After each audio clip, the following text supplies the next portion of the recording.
Okay, so welcome to the Monday morning or the Monday book club.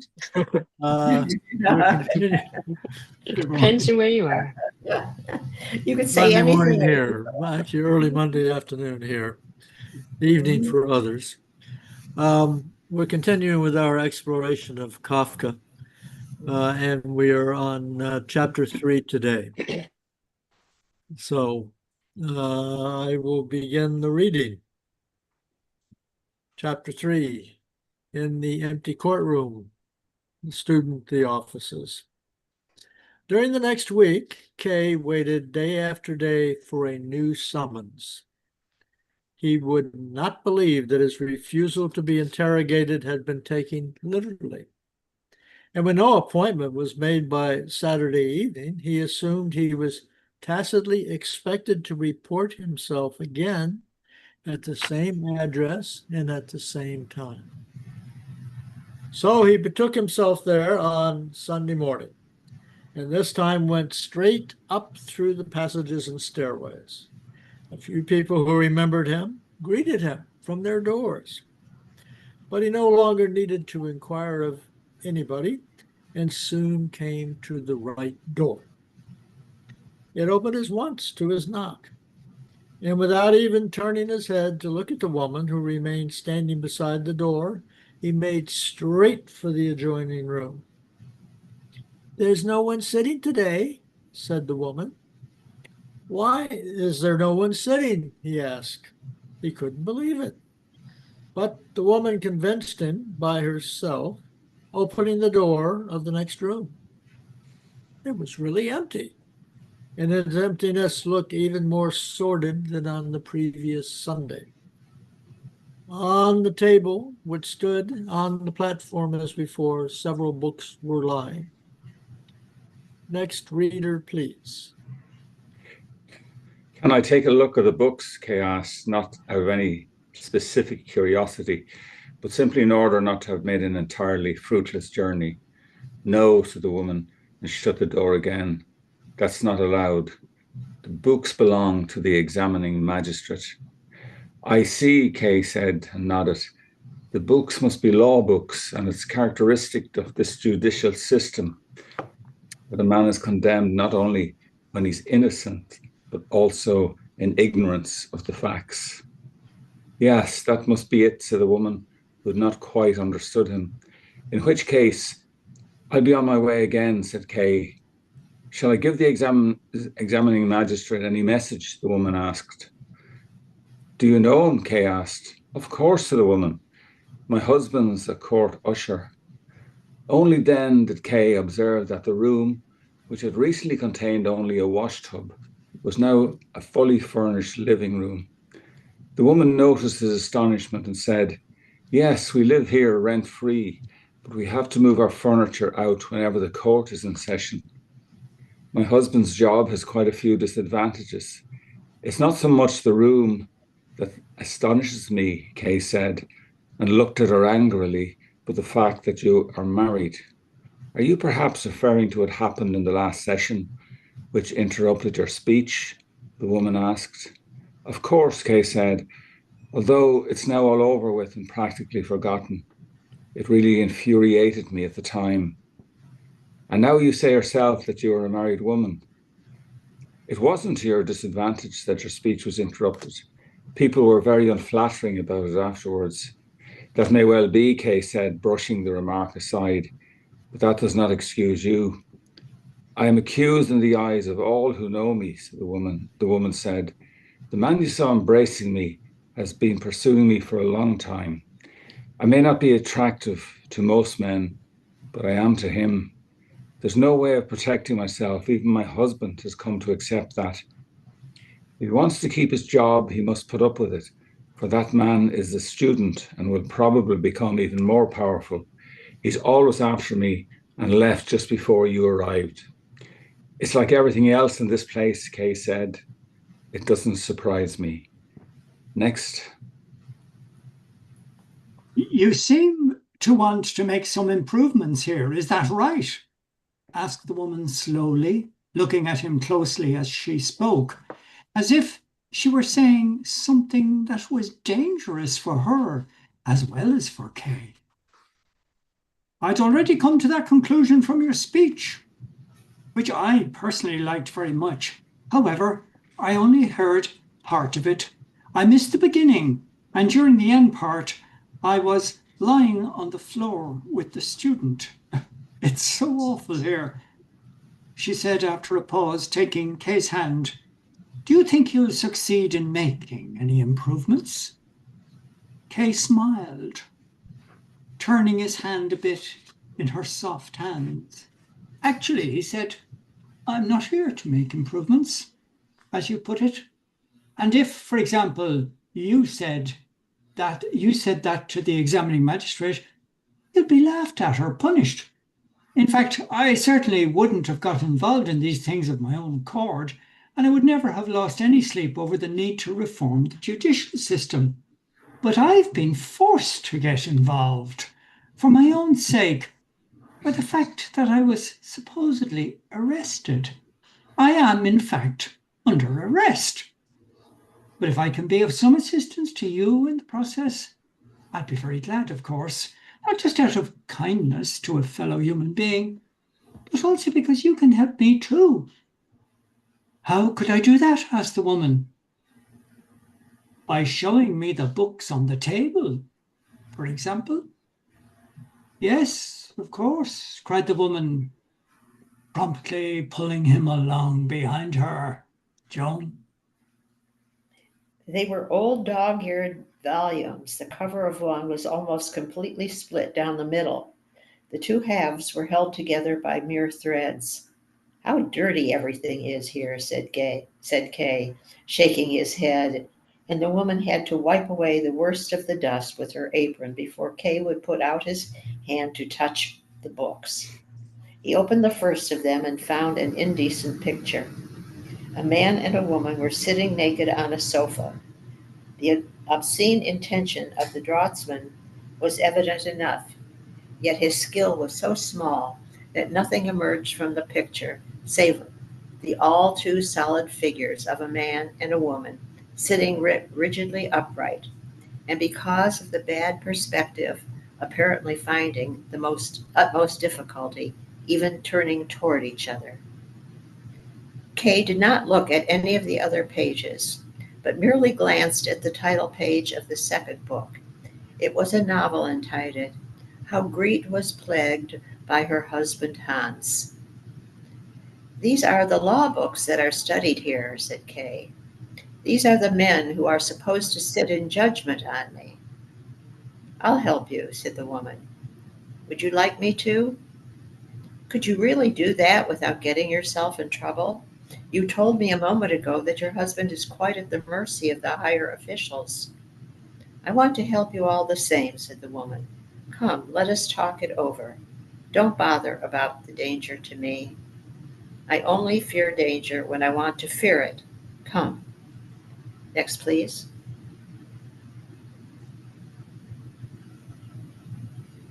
She All right. settled herself on the edge of the platform and made room for him beside her. You have lovely dark eyes, she said, after they had sat down, looking up into Kay's face. I've been told that I have lovely eyes too, but yours are far lovelier. I was greatly struck by you as soon as I saw you, the first time you came here, and it was because of you that I slipped later into the courtroom, a thing I never do otherwise, and which, in a manner of speaking, I am actually forbidden to do. So this is all it amounts to, thought Kay. She's offering herself to me. She's corrupt, like the rest of them.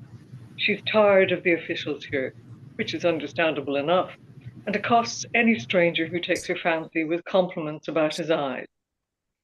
And Kay rose to his feet, as if he had uttered his thoughts aloud, and sufficiently explained his position. I don't think that could help me, he said. To help me effectively, one would need connections with the higher officials. But I'm sure you know only the petty subordinates that swarm around here. You must know them quite well, and could get them to do a lot. I don't doubt, but the utmost that they could two would have no effect whatever on the final result of the case, and you would simply have alienated some of your friends. I don't want that. Keep your friendship with these people, for it seems to me that you need it. I say this with regret, since to make some return for your compliment, I must confess that I like you too, especially when you gaze at me with such sorrowful eyes as you are doing now. Though I assure you there is no reason whatever for it. Next, please.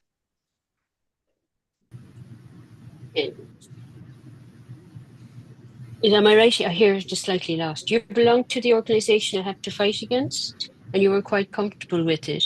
You even have the student, or if you don't love him, then at least you prefer him to your husband. That was easy to tell from what you said. No, she cried. He would not get up and seize Kay's hands, which he did not withdraw quickly enough. You can't go now. You can't go now with a false impression of me. Could you really bring yourself to leave now? Am I really so worthless that you won't even do me the favor of staying here for just a little while? Don't misunderstand me, said Kay, sitting down. If it really means so much to you, I'll be glad to stay here. After all, I have plenty of time. I came here expecting that a hearing would be held today. What I said just now was only to ask you not to do anything to help me with my case. But there's no need to be offended, because the outcome of the case is of no concern to me at all. And I should only laugh if I were convicted. If that is, the case ever comes to a proper conclusion, which I very much doubt. I think it more likely that the proceedings have already been suspended, or very soon will be, because of laziness, forgetfulness, or perhaps even fear on the part of the officials. Of course, it is also possible that they will pretend to continue with the case in the hope of some fat bribe. But I can tell them now it's a waste of time, because I never give bribes. Still, you could do me a good turn by informing the examining magistrate, or anyone who likes spreading important news, that I shall never be induced to pay a bribe, nor by any of the tricks. I'm sure these gentlemen have up their sleeves. It would be quite pointless to try. You can tell them straight. Besides, they may already have noticed this themselves, and if they haven't, it doesn't bother me if they are told now. It would only save these gentlemen trouble, and indeed it would save me some unpleasantness, though I'd be glad to cope with that as long as I know I'm striking a blow for others at the same time. And I'll make sure that is what I shall be doing. By the way, do you know the examining magistrate, Katrina? Of course I do, said the woman. He was the first one I thought of when I offered to help you. I didn't know he's only a minor official, but if you say so, it must be true. Mind you, I still think the report he gives to his superiors must have some influence, and he writes so many reports. You say these officials are lazy, but they're certainly not all lazy, especially this examining judge. He writes ever such a lot. Last Sunday, for instance, that session went on till the evening. Everyone had gone but the examining judge. He stayed in the hall, and I had to bring him a lamp in. Bring him a lamp in. All I had was a little kitchen lamp, but he was very satisfied with it and started to write straight away. Meantime, my husband arrived. He always has the day off on Sundays. We got the furniture back in and got our room sorted out, and then a few of the neighbors came and we sat and talked for a bit by the candle. In short, we forgot all about the examining judge and went to bed. All of a sudden in the night, it must have been quite late in the night, I wakes up next to the bed and there's the examining judge shading the lamp with his hand so that there's no light from it falls on my husband. He didn't need to be as careful as that, the way my husband sleeps. The light wouldn't have woken him up anyway. I was quite shocked and nearly screamed, but the judge was very friendly, warned me I should be careful. He whispered to me that he's been writing all this time and now he's brought me the lamp back, and he'll never forget how I looked when he found me there asleep. What I mean with all this, I just wanted to tell you about how the examining judge really does write lots of reports, especially about you, as questioning you was definitely one of the main things on the agenda on Sunday. If he writes reports as long as that, they must be of some importance. And besides all that, you can see from what happened that the examining judge is after me. And it's right now, when he's first begun to notice me, that I can have a lot of influence over him. And I've got other proof I mean a lot to him too. Yesterday, he sent that student to me, the one he really trusts and who he works with. He sent him with a present for me, silk stockings. He said it was because I clear out the courtroom. But that's only a pretense. That job's no more than what I'm supposed to do. It's what my husband gets paid for. Nice stockings they are. Look. She stretched out her leg, drew her skirt up to her knee, and looked herself at the stocking. They are really nice stockings, but they're really too good. They're too good for me, really. Next, please, Donna. Suddenly, she broke off, laid her hand on Kay's hand as if to reassure him, and said, "Hush, Bertold is watching us." Kay slowly raised his eyes. In the door of the courtroom, a young man was standing. He was small, his legs were slightly bowed, and he strove to add dignity to his appearance by wearing a short, straggling reddish beard, which he was always fingering. Kay stared at him with interest. This was the first student of the mysterious judicature whom he had encountered, as it were, on human terms, a man, too, who would presumably attain to one of the higher official positions someday. The student, however, seemed to take not the slightest notice of Kay. He merely made a sign to the woman with one finger, which he withdrew for a moment from his beard, and went over to the window. The woman bent over Kay and whispered, "Don't be angry with me. Please don't think badly of me. I must go to him now. And he's a dreadful-looking creature. Just see what bandy legs he has. But I'll come back in a minute, and then I'll go with you if you'll take me with you. I'll go with you wherever you like. You can do with me what you please. I'll be glad if I can only get out of here for a long time, and I wish it could be forever." She gave Kay's hand a last caress, jumped up and ran to the window. Despite himself, Kay's hand reached out after hers in the empty air. The woman really attracted him, and after mature reflection, he could find no valid reason why he should not yield to that attraction. He dismissed without difficulty the fleeting suspicion that she might be trying to lay a trap for him on the instructions of the court. In what way could she entrap him? Wasn't he still free enough to flout the authority of this court once and for all, at least as far as it concerned him? Could he not trust himself to this trifling extent? And her offer of help had sounded sincere and was probably not altogether worthless. And probably there could be no more fitting revenge on the examining magistrate and his henchman than to wrest this woman from them and take her for himself. Then, some night, the examining magistrate, after long and arduous labour on his lying reports about Kay, might come to the woman's bed and find it empty. Empty because she had gone off with Kay, because the woman now standing in the window, that supple, voluptuous, warm body under the dark dress of rough material, belonged to Kay, and to Kay alone. Next. After arguing himself in this way out of his suspicions, he began to feel that the whispered conversation in the window was going on too long, and started knocking on the table with his knuckles and then with his fist. The student glanced briefly at Kay across the woman's shoulder, but did not let himself be put out. Indeed, moved closer to her and put his arms around her. She drooped her head as if attentively listening to him, and as she did so, he kissed her loudly on the throat, without at all interrupting his remarks. In this action, Kay saw confirm the tyranny which the student exercised over the woman, as she had complained, and he sprang to his feet and began to pace up and down the room. With occasional side glances at the student, he meditated on how to get rid of him as quickly as possible. So it was not unwelcome to him when the fellow, obviously annoyed by his walking up and down, which had turned by now into an angry tramping, said, "If you're so impatient, you can go away. There was nothing to hinder your going long ago. No one would have missed you.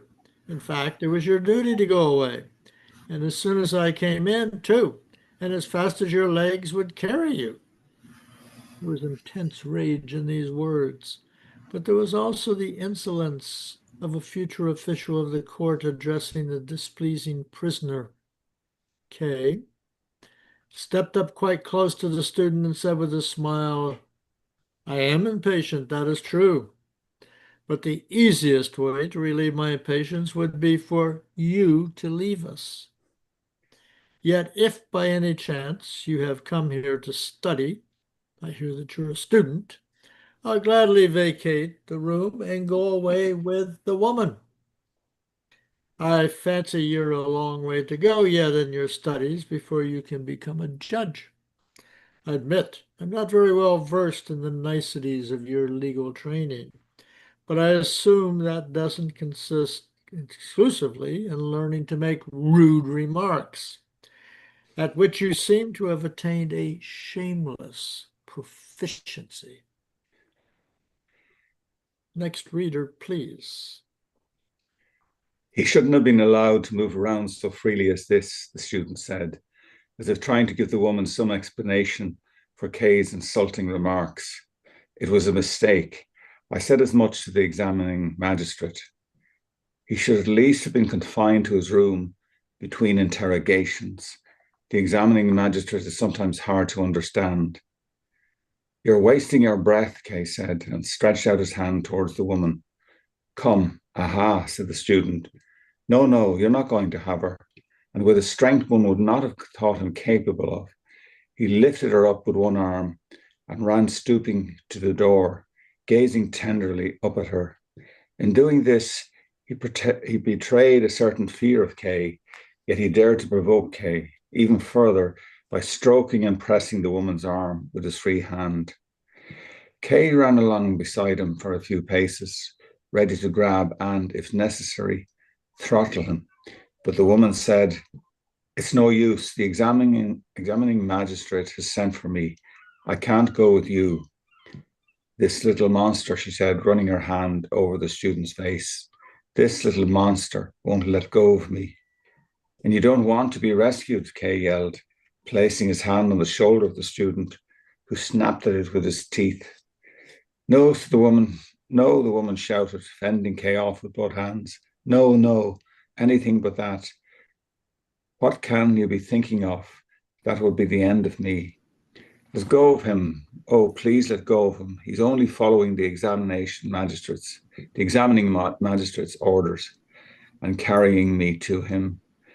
Then let him go, and as for you, I don't want to see you ever again," Kay said, seething with disappointment, giving the student such a blow in the back that he stumbled for a moment, only to leap even higher into the air with his burden from the sheer delight at not having fallen over.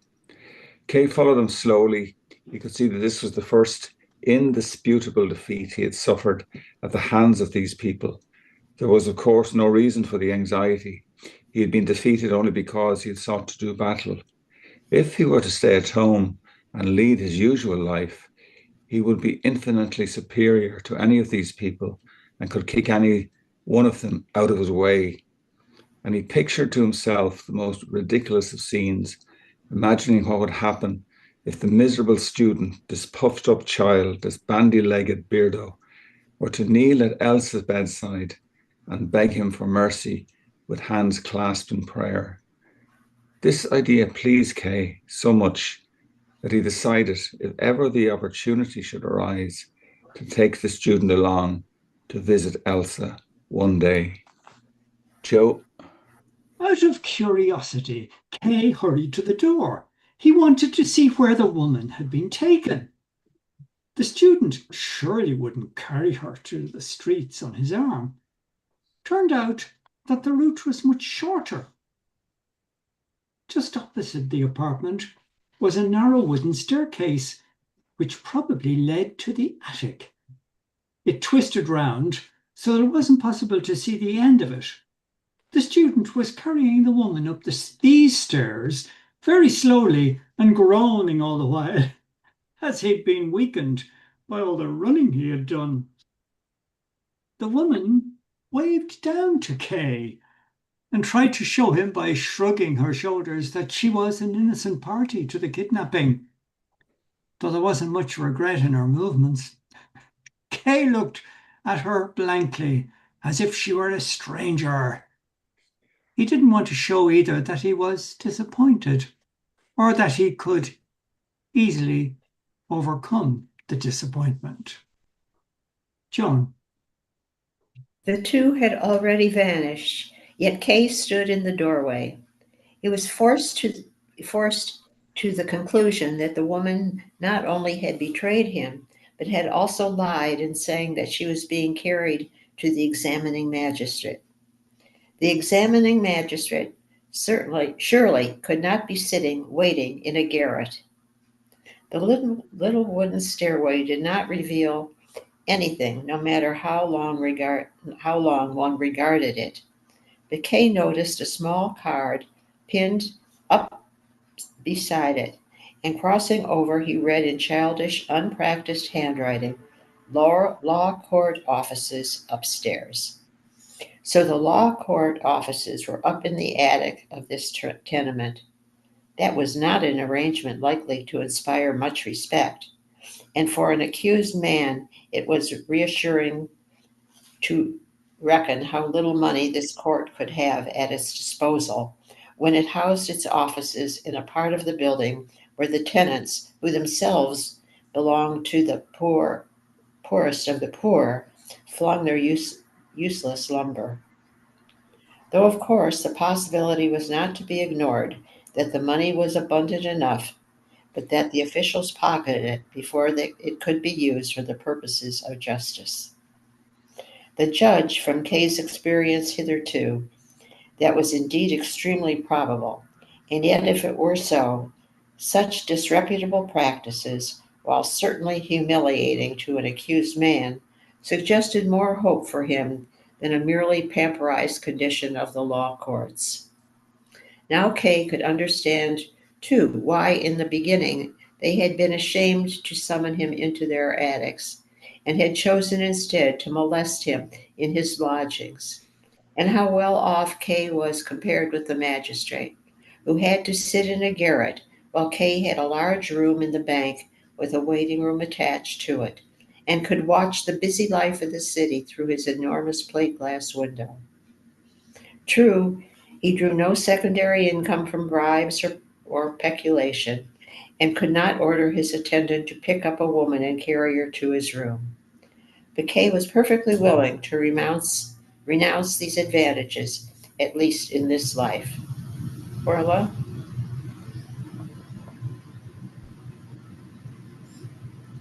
Kay was still standing beside the card when a man came up from below, looked into the room through the open door, from which he could also see the courtroom, and then asked Kay if he had seen a woman about anywhere. "You are the usher, aren't you?" asked Kay. "Yes," said the man. "You're the defendant, Kay. Now I recognize you. You're welcome." Indeed held out his hand to Kay, who had not expected that.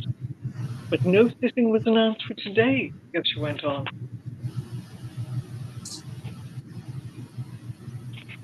As Kay remained silent. "I know," said Kay, gazing at the man's civilian clothes, which displayed on the jacket, as the sole emblem of his office, 2 gilt buttons, in addition to the ordinary ones, gilt buttons that looked as if they had been stripped from an old army coat. "I was speaking to your wife a moment ago. She's not here now. The student has carried her up to the examining magistrate." "There you are," said the usher. "They're always carrying her away from me. Today is Sunday too. I'm not supposed to do any work, but simply to get me away from the place they sent me out on a useless errand. And they took care not to send me too far away, so that I had some hopes of being able to get back in time if I hurried. And there I was, running as fast as I could, shouting the message through the half-open door of the office I was sent to, nearly breathless so that they could hardly make me out, and back again at top speed. And yet the student was here before me. He hadn't so far to come, of course. He had only to cut down the short wooden staircase from the attic. If my job were not at stake, I would have squashed that student flat against the wall here long ago. Just beside this card, it's a daily dream of mine. I see him squashed flat here, just a little above the floor, his arms wide, his fingers spread, his bandy legs writhing in a circle, and splashes of blood all round. But so far, it's only been a dream. Next, please. Okay. Anne. Is there no other way? Asked Kay, smiling. Not that I know of, said the attendant, and it's getting worse. Until now, he's only taken her for himself. Now he takes her to the magistrate as well. But then, I've been expecting that for a long time. But don't you blame your wife for all this? Asked Kay. He had to control himself as he said it, for even now he felt fiercely jealous. Of course, said the attendant, she's to blame most of all. She's thrown herself at him. As for him, he chases all the women. In this block alone, he's been thrown out of 5 apartments he sneaked into. The fact is, my wife is the best-looking woman in the whole place. And I'm the only one who can't fight back. If that's the way it is, then I'm sure nothing can be done, said Kay. Why ever not, said the attendant. That student is a coward. Somebody ought to give him such a thrashing when he tries to touch my wife, and he'll never dare to do it again. But I can't do it, and no one else will do it for me, because they're all afraid of the power he has. Only a man like you could do it. But why could I do it? Asked Kay, astonished. Because you're dependent, said the man. Yes, said Kay, but that means I have all the more reason to fear that. Even if he might not be able to influence the outcome of my trial, he could probably have some influence on the preliminary hearings. Yes, certainly, said the attendant, as if Kay's view was just as valid as his own. But as a rule, the trials here are not hopeless cases. I don't agree with you, said Kay, but that won't stop me teaching the student a lesson sometime. I would be most grateful to you, said the attendant somewhat formally. He did not seem to believe his fondest wish could be granted. Next, Katrina. Perhaps, continued Kay, perhaps there's some other officials of yours here, perhaps all of them, who would deserve the same. Oh, yes, yes, said the usher, as if this was a matter of course. Then he looked at Kay trustingly, which, despite all his friendliness, he had not done until then, and added, they're always rebelling. But the conversation seemed to have become a little uncomfortable for him, as he broke it off by saying, now I have to report to the office. Would you like to come with me? There's nothing for me to do there, said Kay. You'd be able to have a look at it. No one will take any notice of you. Is it worth seeing, then? Asked Kay hesitatingly, although he felt very keen to go with him. Well, said the usher, I thought you'd be interested in it. All right, then, said Kay. Finally, I'll come up with you. And quicker than the usher himself, he ran up the stairs. At the entrance, he nearly fell over, as behind the door there was another step.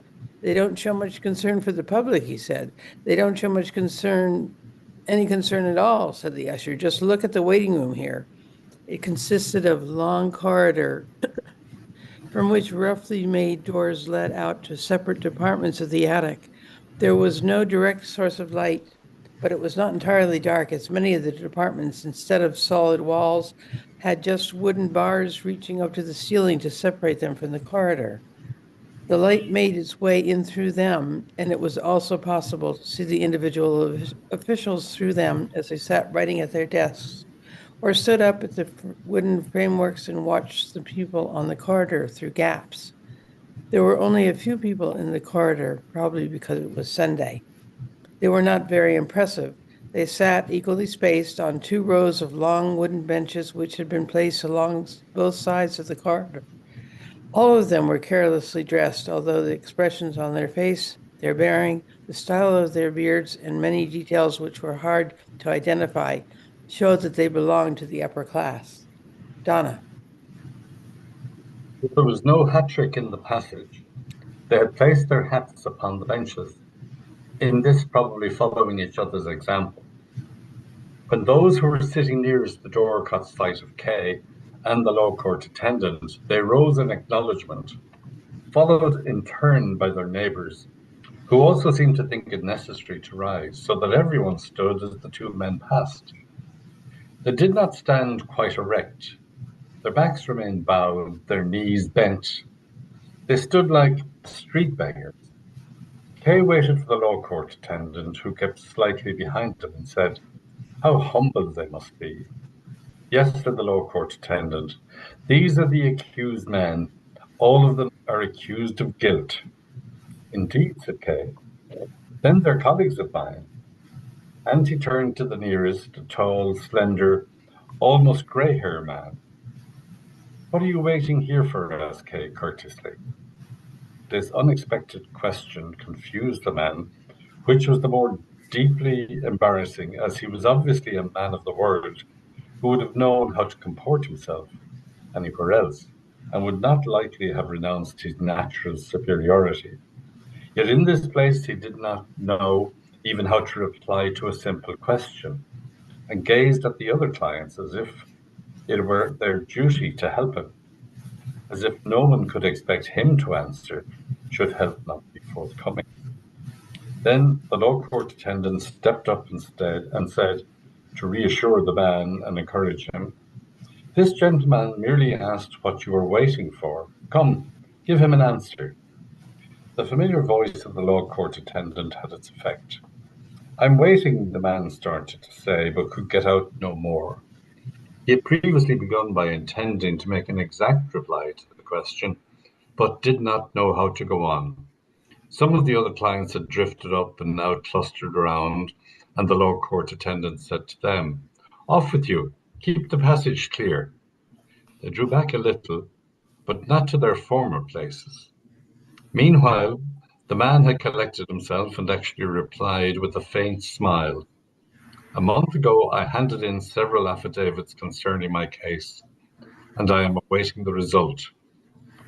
"You seem to put yourself to a great deal of trouble," said Kay. "Yes," said the man, "for it is my case. Everyone doesn't think as you do," said Kay. "For example, I am under arrest too, but as sure as I stand here, I have neither put in any affidavit nor attempted anything whatever of the kind. Do you consider such things necessary then?" "I can't exactly say," replied the man. Once more deprived of all assurance, he evidently thought that Kay was making fun of him, and appeared to be on the point of repeating his first answer all over again for fear of making a new mistake. But under Kay's impatient eye, he merely said, "Anyhow, I have handed in my affidavits. Next, please." "Perhaps you don't believe that I am under arrest?" asked Kay. "Oh, yes, certainly," said the man, stepping somewhat aside. But there was no belief in his answer, only merely apprehension. "So you don't really believe me?" asked Kay. And provoked without knowing it by the man's humility, he seized him by the arm as if to compel him to believe. He had no wish to hurt him, and besides, had grasped him quite loosely. Yet the man cried out, as if Kay had gripped him with glowing pincers instead of with 2 fingers. That ridiculous outcry was too much for Kay. If the man would not believe that he was under arrest, so much the better. Perhaps he actually took him for a judge. As a parting gesture, he gripped the man with great force, flung him back on the bench, and went on his way.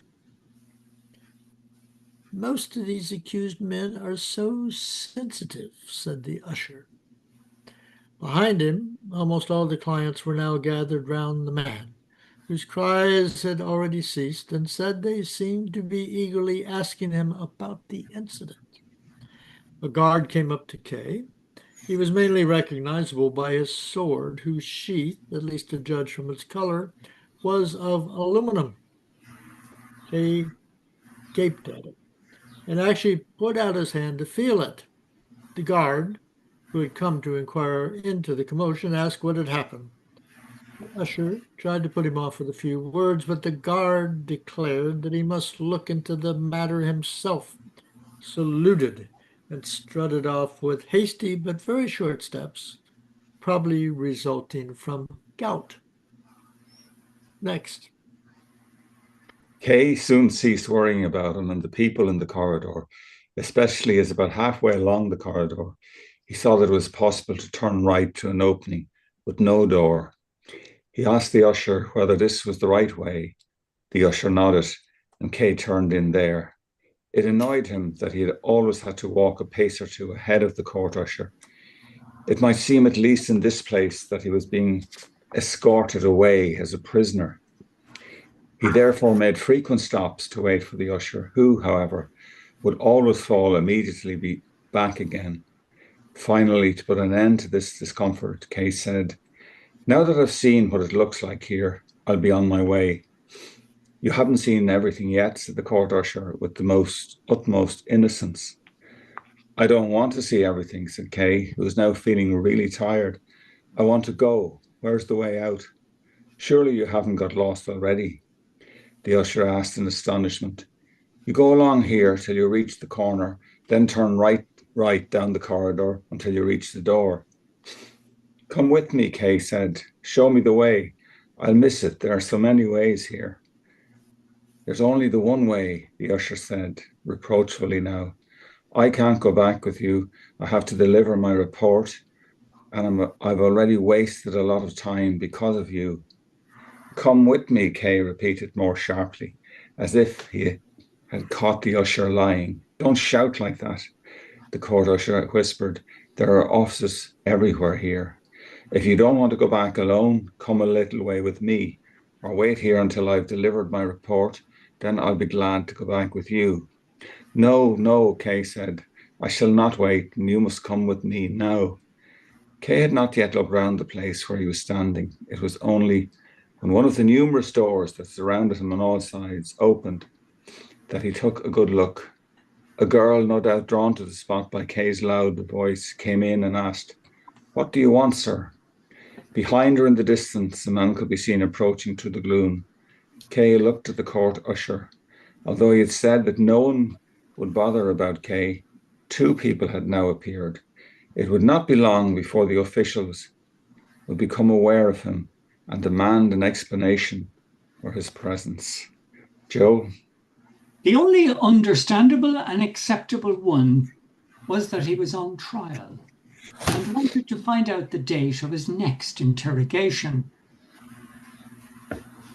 This was just the explanation he didn't want to give, especially since it wasn't true, because he had only come out of curiosity and this was even more impossible as an explanation, out of a desire to ascertain that this judicial system was just as repellent on the inside as it was on the outside. And it looked as if he was right to make this assumption. He didn't want to penetrate any further. What he had seen so far was already depressing enough. He was in no fit state to face a senior official just now. Emerge from behind any door. He wanted to leave, either with the usher or, if need be, alone. Joan? But his dumb immobility must make him conspicuous, and the girl and the law court attendant were actually gazing at him as if they expected some immense transformation to happen to him the next moment, a transformation which they did not want to miss. And at the end of the passage now stood the man whom Kay had noticed before in the distance. He was holding on to the lintel of the low doorway and rocking lightly on his toes, like an eager spectator. But the girl was the first to see that Kay's behavior was really caused by a slight feeling of faintness. She produced a chair and asked, "Won't you sit down?" Kay sat down at once and leaned his elbows on the arms of the chair so as to support himself still more securely. "You feel a little dizzy, don't you?" she asked. Her face was close to him now. It had that severe look which the faces of many women have in the first flower of their youth. "Don't worry," she said. "There's nothing out of the common here. Almost everybody has an attack of that kind the first time they come here. This is your first visit? Well, then, it's nothing to be surprised at. The sun beats on the roof here, and the hot roof beams make the air dull and heavy. That makes this place not particularly suitable for offices, in spite of the other great advantages that it has. But the air, well, on days when there's a great number of clients to be attended to, and that's almost every day, it's hardly breathable. Would you consider, too, that all sorts of washing are hung out up here to dry? You can't wholly prohibit the tenants from washing their dirty linen. Won't find it surprising that you should feel a little faint. But in the end, one gets quite used to it.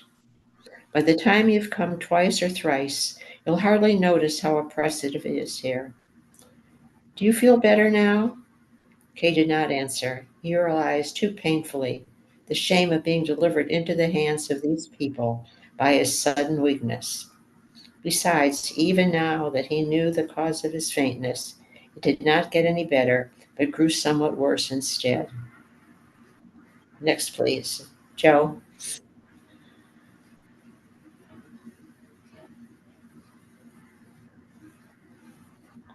Joe?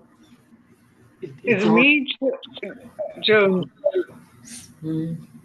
The girl noticed this at once, and to help Kay, seized a bar with a hook at the end. Is that right? No, oh, it's you, Orla. I'm sorry. I followed Joe. And I got a little confused here. The girl noticed this at once, and to help Kay, seized a bar with a hook at the end that leaned against the wall, and opened it with a little skylight just above Kay to let in the fresh air. Yet so much soot fell in that she had to close the skylight again at once and wipe Kay's hands clean with her handkerchief, since Kay was too far gone to attend to himself. He would have preferred to sit quietly there until he recovered enough strength to walk away. Yet the less he was bothered by these people, the sooner he would recover. But now the girl said, "You can't stay here. We're causing an obstruction here." Kay glanced around inquiringly to see what he could be obstructing. "If you like, I'll take you to the sick room.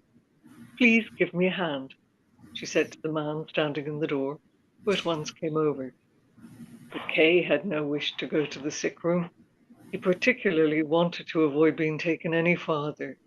The farther he went, the worse it must be for him.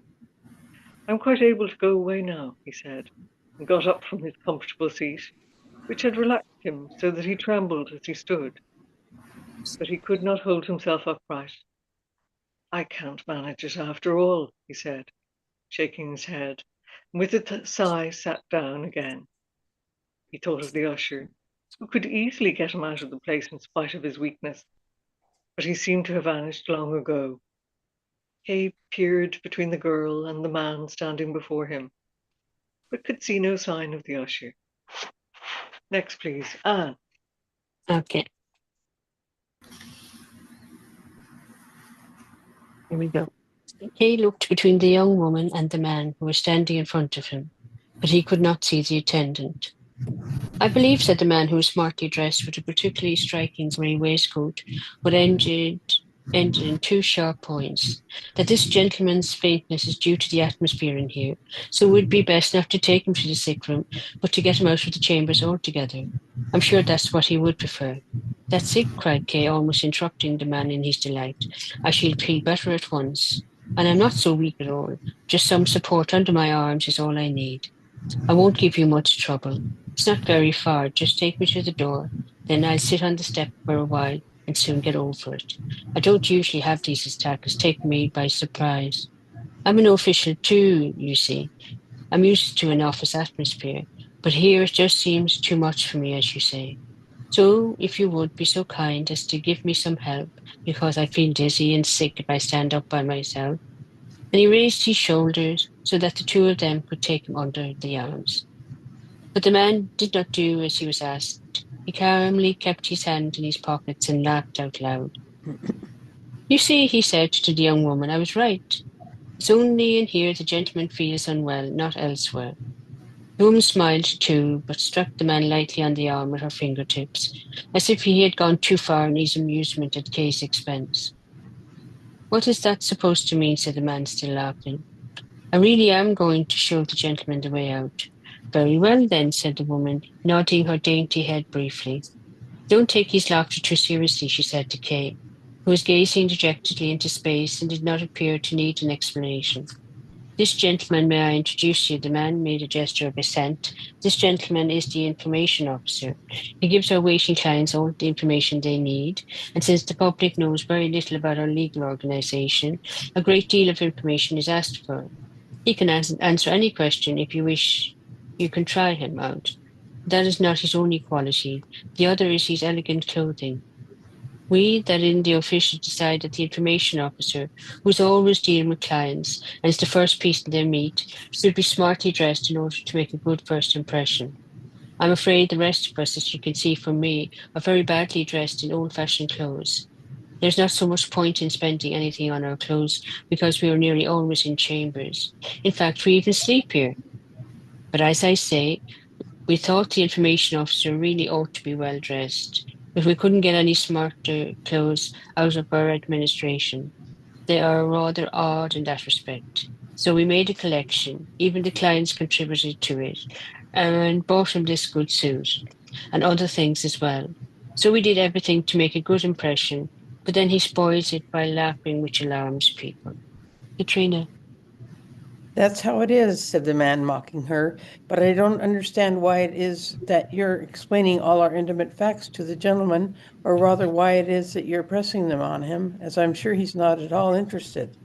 Just look at him sitting there. It's clear he's occupied with his own affairs. Kay just did not feel like contradicting him. The girl's intention may have been good. Perhaps she was under the instructions to distract him or give him the chance to collect himself. But the attempt had not worked. I had to explain to him why you were laughing, said the girl. I suppose it was insulting. I think he would forgive even worse insults if I finally took him outside. Kay said nothing, did not even look up. He tolerated the two of them negotiating over him like an object. It was even what suited him best. But suddenly he felt the information giver's hand on one arm and the young woman's hand on the other. Up you get then, weakling, said the information giver. Thank you both very much, said Kay, pleasantly surprised as he slowly rose and personally guided these unfamiliar hands to the places where he most needed support. As they approached the corridor, the girl said quietly into Kay's ear, I must seem to think it's very important to show the information giver in a good light, but you shouldn't doubt what I say. I just want to say the truth. He isn't hard-hearted. It's not really his job to help litigants outside if they're unwell, but he's doing it anyway, as you can see. Donna. That really worries me. Wouldn't you like to sit down here for a little? Asked the clerk of inquiries.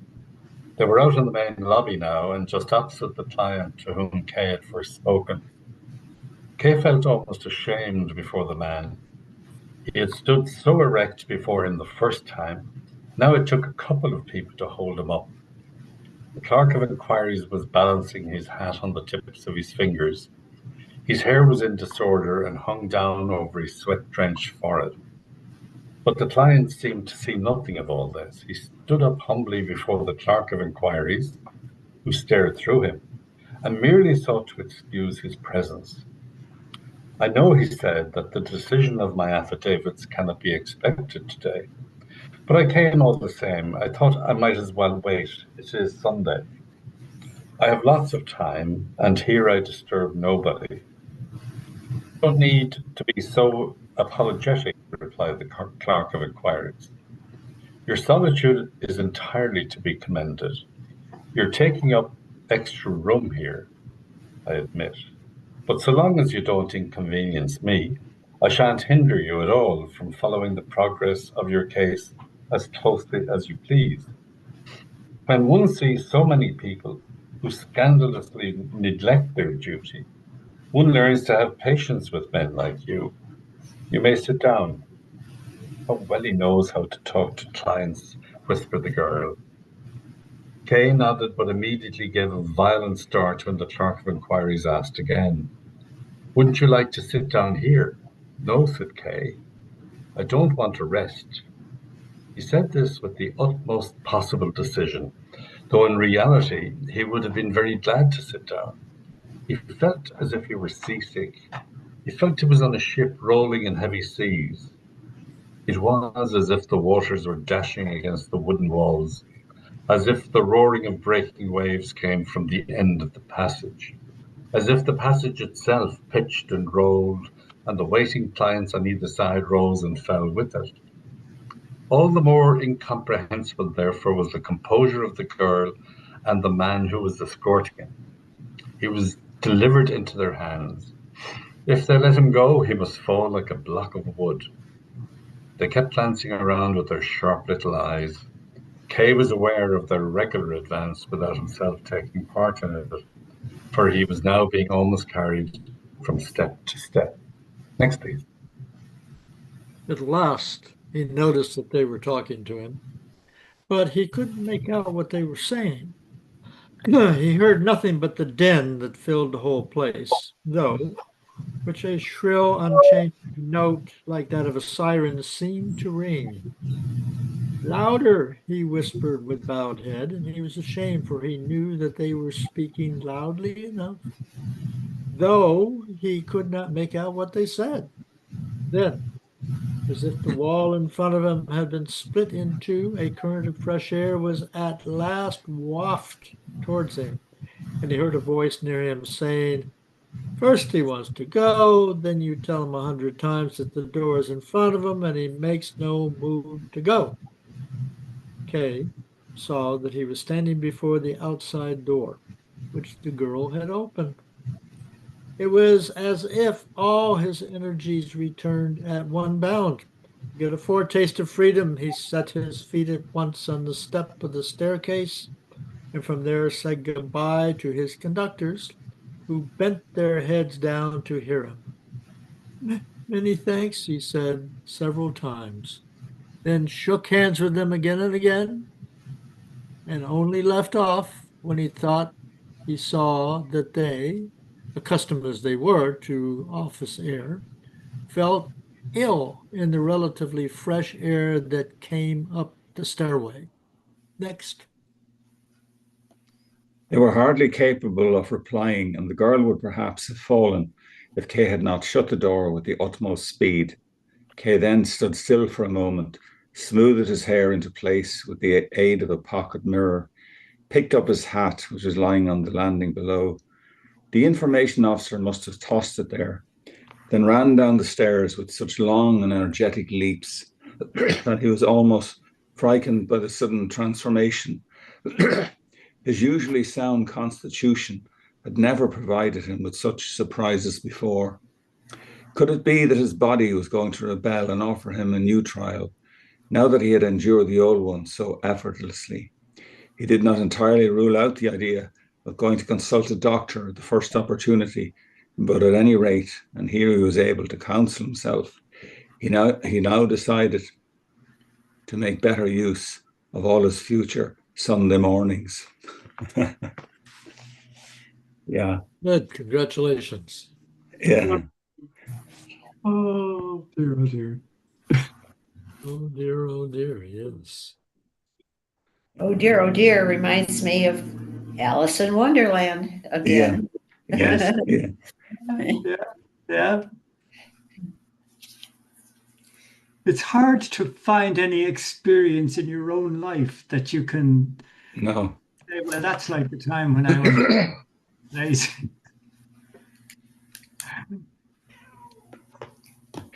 And it seems that the place itself is expanding and expanding, even though we know they're only tiny rooms. Like all the people upstairs, and all the clients sitting at their, or the defendants sitting in the room, and all this kind of thing. Yeah. And the what do you call it, the staff member's wife, and has Yeah. a couple that have to take their furniture out and put Yeah, it back. Yeah, I put it back. Yeah. that was a Doge recommendation to save money. Oh yeah, yeah. And it all seems reasonable to everyone but him.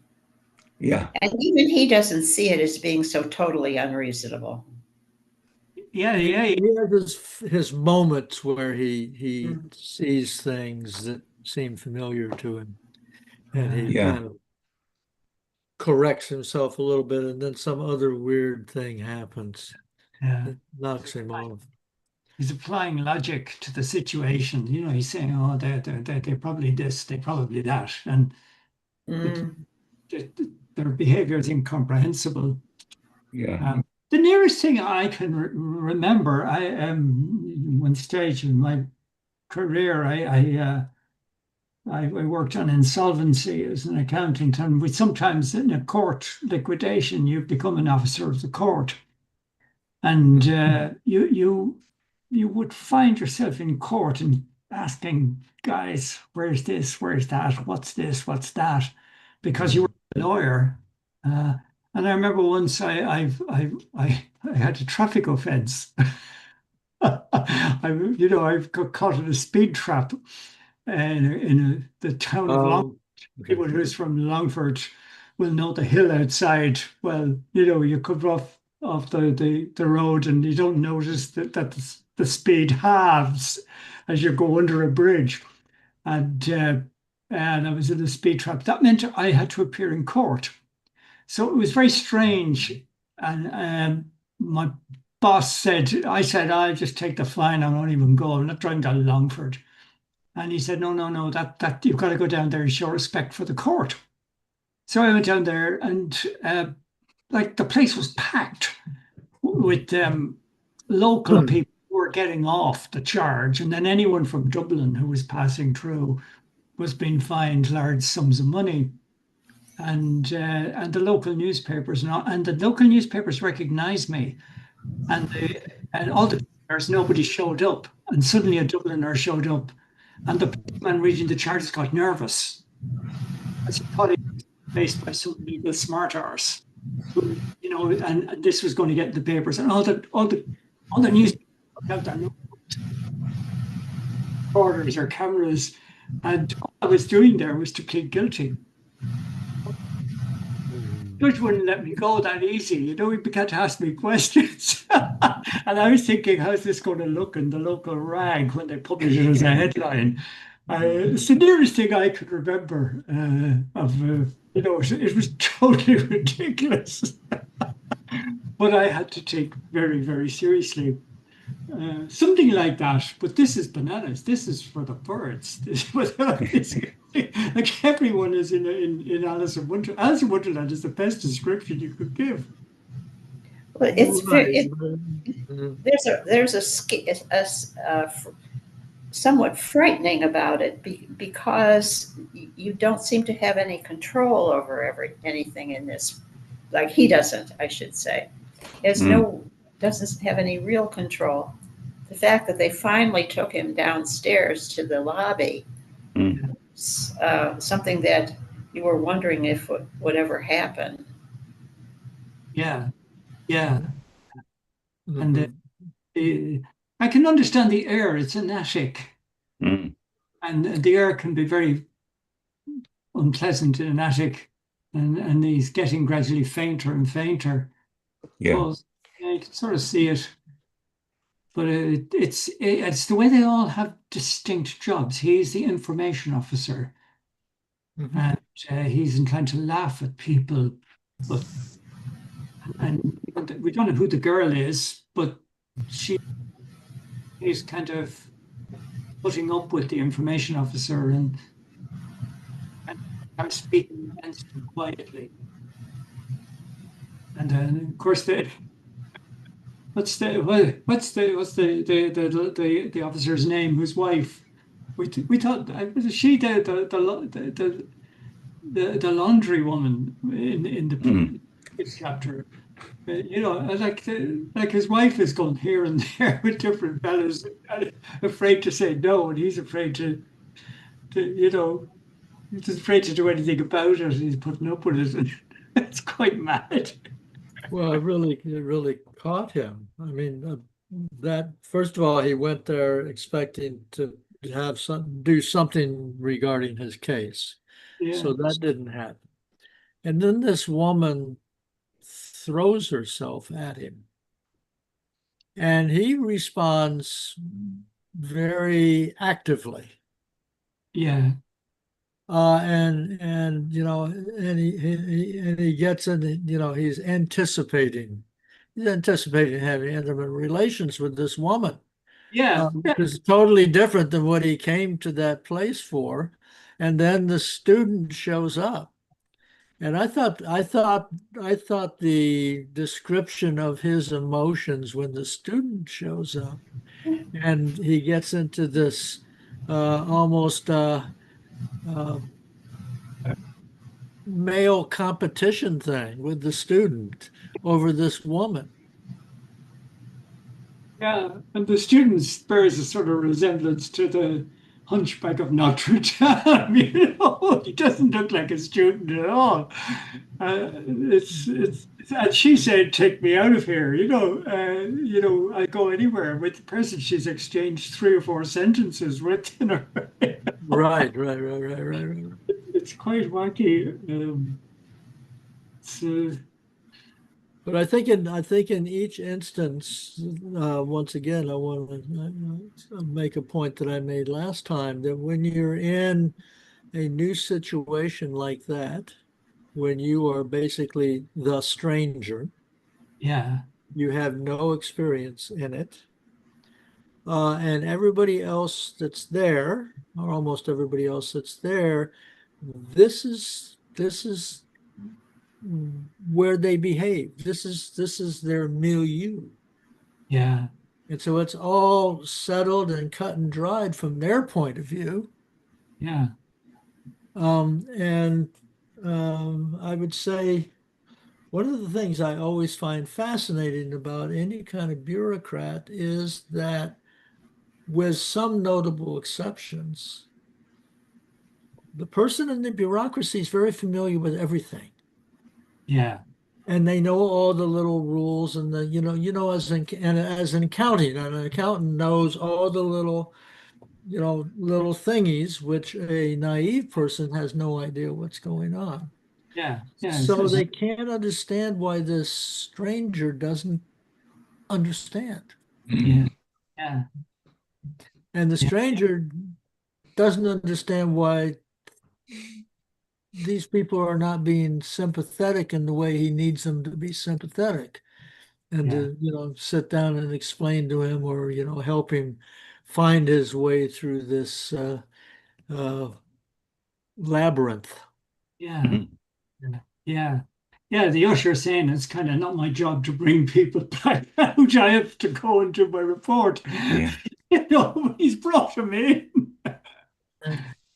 Yeah. For the record, it's interesting because it's exactly what happened to me down in Longford. That they were people, I would say every time that speed trap was put up, locals got caught in it, and they go in and they get fined $5 or $10, but someone from Dublin gets 300 or 400 fine.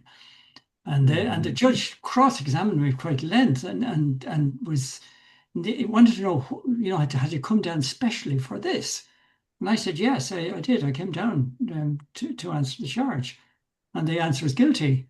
And he says, oh, it's great to see a bit of respect. Case dismissed. This man should not have been troubled. That's not the law. But he's the boss of his court. So I have no criminal record as a result of showing Okay. up. There you go. And I think I told you, did I tell you last time? I was telling you about what happened to me in Japan when I was arrested. So imagine this. Imagine going through a Japanese bureaucratic procedure with knowing almost no Japanese. Mhm. My bosses, who were Americans who had been in Japan a lot longer than I am, they gave me the best advice. They said, just apologize Yeah. over Yeah. and over and over again. Apologize 100 times. And even if you don't know what's going on and what they're asking you, just apologize. Yeah. And they'll let you go. What do you think that Kafka is trying to tell us? That'd be about bureaucracy, How to what? about how bureaucracy works or doesn't work. Mm-hmm. The whole thing seems, it uses the word bribery quite a bit. Everyone seems to be on the take in some way. And, it's my job to stand by this window and make sure it's open. They just stand by the window and anything else is nothing to do with them. People just goes like, and it no longer works. And still they're going through the motions and draw the salary. And each one only has very specific jobs, and they don't dare extend themselves beyond that little job that they have. Yeah, his job is to be information officer, but would not include helping people out who are unwell. There should be some, I don't do unwell people, I do information. Yeah. That sort of, that happens in bureaucracies with age. I mean, in business, there's a way of dealing with that.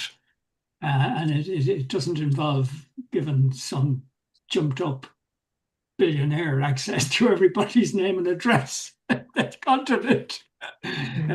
But it's like arthritis. The whole system is stiff. So what was happening in those days when Kafka wrote this? What was the political situation? He was in the bureaucracy. He was a lawyer in the workers' compensation bureaucracy. And so he knows exactly what he's talking about. And he watched people go through the system. Yeah. And I would be willing to bet that a lot of what he wrote down was almost verbatim from some kind of situation where he saw something happen. He said, well, I'll use that. Yeah. It was connected with insurance, wasn't it? So like insurance, that sort of thing, what exactly does compensation mean? And where were you standing at the time? Well, I was on the sidewalk. Yeah, it wouldn't be in connection with your work, you see, that, so it wouldn't quite cover it. Right. Well, to take our current example, the young guy that shot the insurance executive. Oh yeah. Well, I mean, he had run up against the insurance bureaucracy. Yeah. And he just decided to take a shortcut. Yeah. And that was health insurance. Health insurance is particularly, you get exclusions, and does your exclusion extend to, to cover this and that, and like right. And I mean, are there normal societies? Well, I'll say there. In a normal society, the way it would work is, yes, you can have insurance companies who do that, but you have to have government regulators. Oh yeah. You have to have, a council of rabbis that tells the insurance companies that's not cricket. You guys are just trying to make more profit in this case. You're not really taking the facts into account here, but we don't have that. Yeah. You don't. And so these companies are able to do things solely based upon their motives. Yeah. And then that's where I see here with all the, everyone at every level is at bribery of some sort. And that's how they're making a living out of it. And then the machinery doesn't work. I think that's what he's trying to tell us. But it's kind of, I wonder what the world was like. When was he writing? This comes out in 1925. So he's probably writing it in 1920. Is he Poland or Germany that he's based in? He was in Prague, so it was German and Czech and Jewish. Yeah, there was three kind of mixtures in it. Yeah. Yeah. But he wrote it in German, but his home language was really Czech. Yeah. And also he was a Jew, and the family was Jews and that. So he does three things kind of in the background as well. Yeah, but is that part of the Austro-Hungarian Empire, which had just failed in the First World War?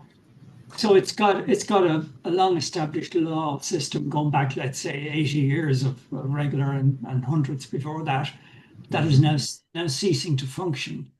Right, because it keeps on building on itself and trying to account for all the exceptions, and of course Yeah, and you're in the modern world, so there's all sorts of, the arrival of science and, trying to apply the law of the sea to aircraft, that you could just see it's all creaking at the edges.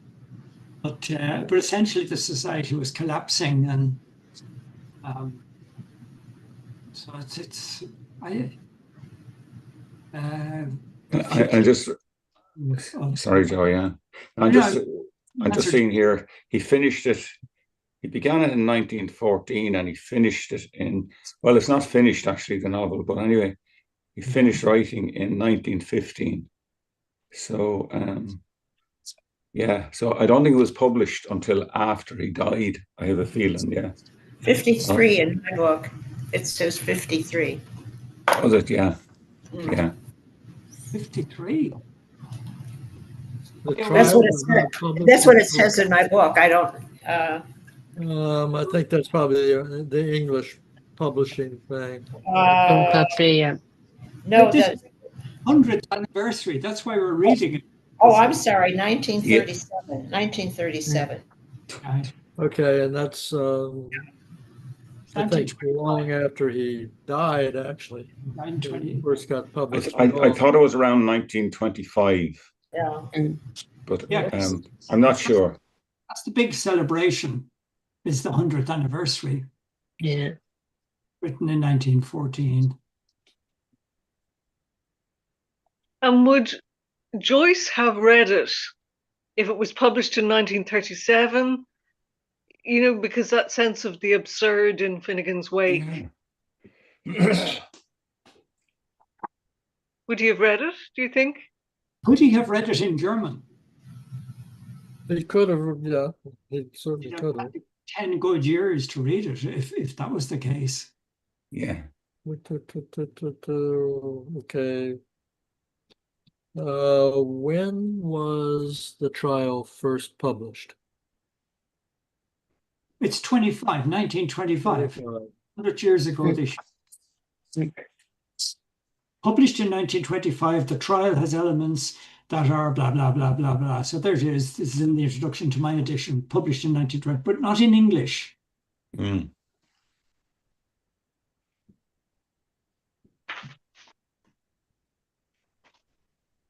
Tales of judgment on high by authorities whose motives cannot be fathomed. Yeah. That remain obscure or are part of the Hasidic tradition. In addition, Kafka's legal training meant that he understood the judicial process. So he had just been formally, I believe he had just been formally diagnosed with tuberculosis when he actually wrote the book.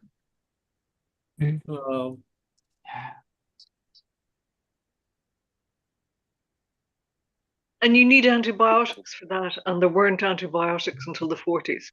Yeah, no, tuberculosis was a thing that or death sentence. We don't have any clue as to what life was like when tuberculosis was Okay. running rampant.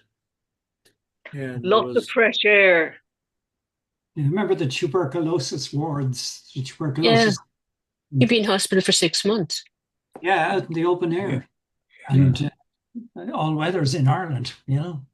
Mm. And, What was that hospital? Peamount Hospital, wasn't that particularly? yeah, And Magic Mountain. But that was later. yeah, he was in a sanatorium as well. Yeah, yeah. What? Thomas Mann, wasn't it? Oh, It's, Yeah. it's set in that. It's really good. I Yeah, mean, TB, the eradication of TB was a big Yes. thing. so I'm going to let this go for about another 3 minutes or so, and then we'll stop for today, and we'll continue on next Monday. But So we want to continue? Is that yeah, I think we're Okay. in for the ride now. The weirdest book we're going to get. I think he's hooked us. well, it's good to get out of that house anyway. In the end, and as Kay says, he in the future he would spend his Sunday mornings in a better way. So, But it's Kate. yeah. so we'll move on. Yeah, we'll see what we're installed for next. I thought it was absolutely brilliant, though, of when he brought up that the people who lived in that building were Yeah. getting sick from the fresh air. yeah. Yeah. I thought, yep. All right. You have to Alice in Wonderland after this. Yes, that's a fun idea. Okay. All right. So, any last minute comments here before I push the magic button? No, thank Nope. you. All good. Thank you. very Thank you very much, everybody. Thanks, everyone. Yeah. Bye-bye. Thank you.